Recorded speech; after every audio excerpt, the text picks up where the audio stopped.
Yo, welcome to Simple Beats. Your boy P. I know what it is. Right about him. Man, thank you everybody for joining me today. Listen, it's been a really hectic week. Interviews, FIBA Eurobasket 2025. Yeah, I try to watch everything when it comes to this FIBA Eurobasket, but it ain't easy, man. Some games start at 12 in the middle of the day, at least in our time zone here in Norway. So your boy doing his best he can, but I think I watched 60% of the games. But real quick, I'm gonna let's talk about Turkey and Serbia today.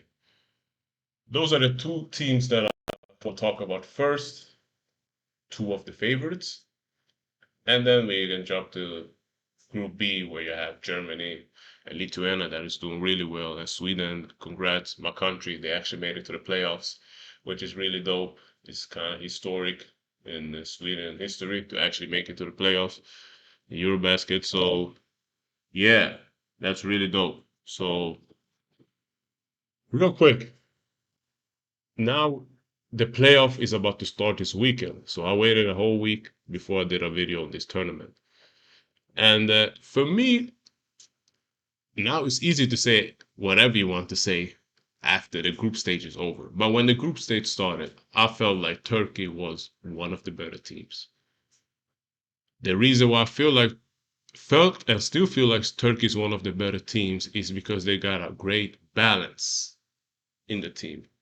So when it comes to the roles, everybody know who's the big star is, which is Sengun, of course, and then you have uh Larkin and damn, how the hell I forget his name? He's one of my favorite players, man. Yeah.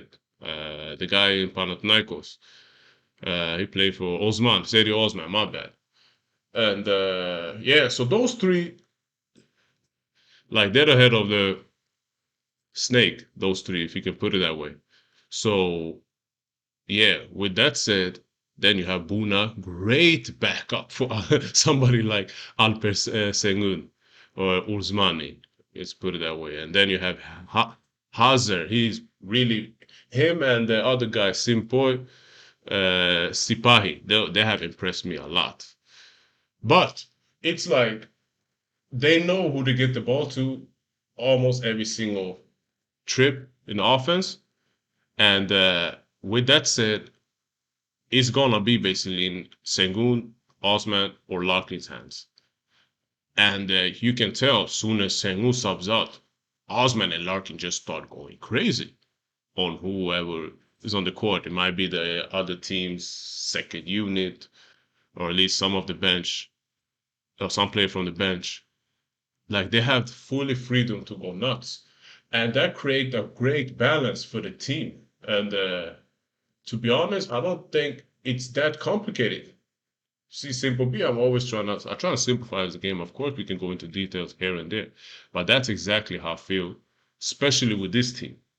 And yeah, and they be playing like that every single game. They know who's supposed to take over and what sequences and all that, and they just feed off that. They just go off from there. So yeah, that's what to be honest, and I feel like they're gonna win this tournament. I really believe that because of that balance that I just described to y'all. That's the reason I feel like they can win. But who knows, man? They're not the deepest team. The deepest team is probably Serbia or Germany or French, something like that. But or France, I say French, France. But and another team, of course, Poland has surprised. We're gonna talk about them more later in the video. But that's how I feel that's my take so far looking at the group stage. I think Turkey is the favorite and they won the group.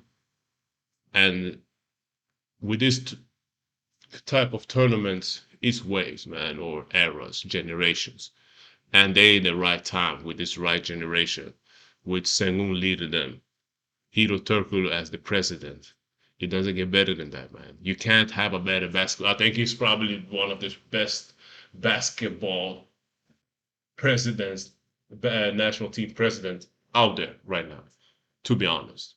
I mean, it's going to be between him and Grant Hill, but to be fair, Grant Hill was the guy, but Hito Turkoglu had a better career. So, yeah, that helps a lot. And Serbia, real quick, they got a really deep team, great team. They just, it feel like they're still riding that wave of almost being the United States for some reason. But now, yesterday, they got their reality check, which we knew they're going to get. And I felt like that loss yesterday is going to take Serbia to another level. It's going to take Jokic back to Jokic level. And the Bogdanovic need to play better. I don't know what's going on with Bogi. Exactly. I'm not sure. I'm not even sure if he played yesterday, to be honest. But I didn't feel his presence like pause like exactly. Maybe he got hurt something. I don't know. Yeah, exactly. But they're gonna need him. They're gonna need him. Jovic, it's still finding his own. He started off the tournament hot, but yeah, he need to do more. And yeah, and one guy that I'm really confident is gonna do really well in the playoffs in this tournament is Filip Petrusevic. Petrusev, yes, that's his name. He played for the Red Stars. Straight out a great player. Marko Guduric, they kind of need to give him the keys if they want him to be the best player or the best version of who he can be. And I'm not sure they're gonna do that. But if it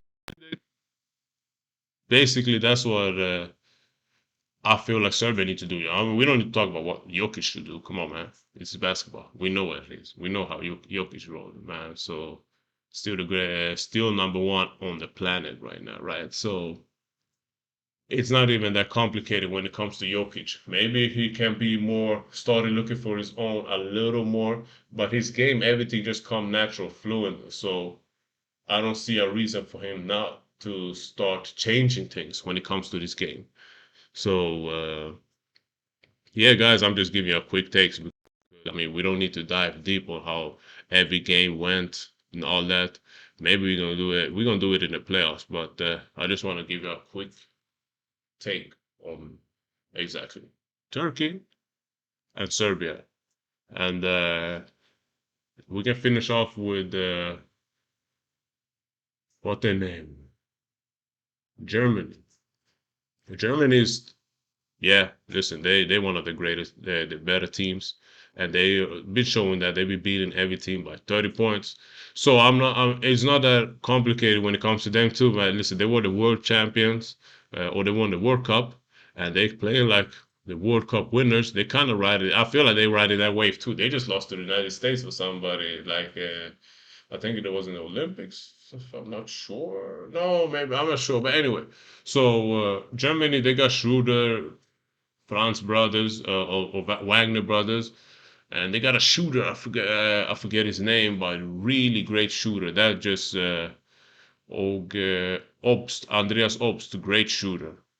I feel like he makes that team a complete team because you have the inside, you have the slashers, you have your point guard, you have that playmaker, the guys that go set up, the Daniel Tice for sure. You already got the big that's gonna be huge balls under the basket. He's protecting the basket and he's giving you a strong, great inside presence.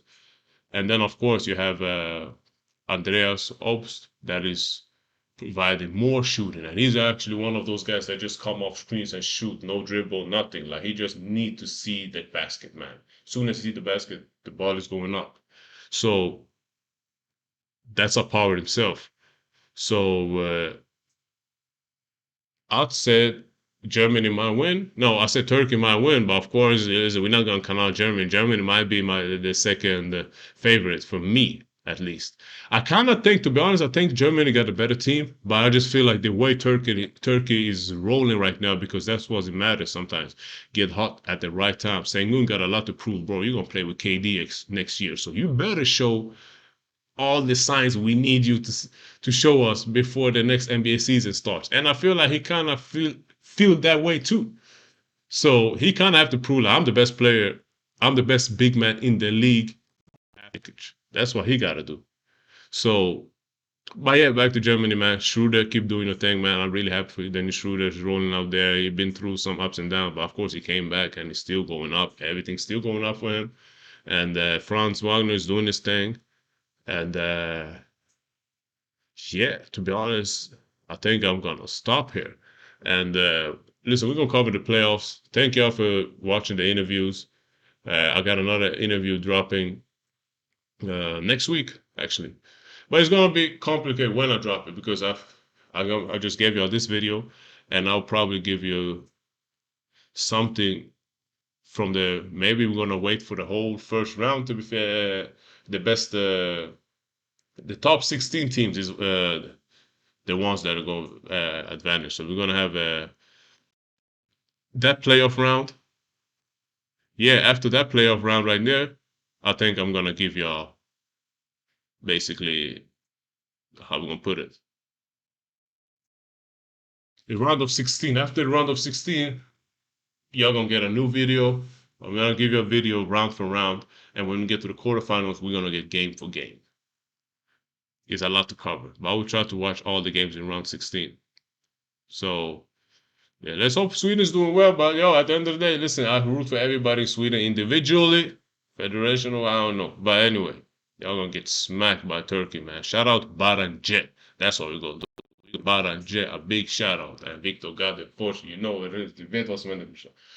Ludde Håkansson, shout out to them, man. Shout out to those, some of our Swedish niggas, man. But yo, Simple B, I know it is. Stay tuned. Take care.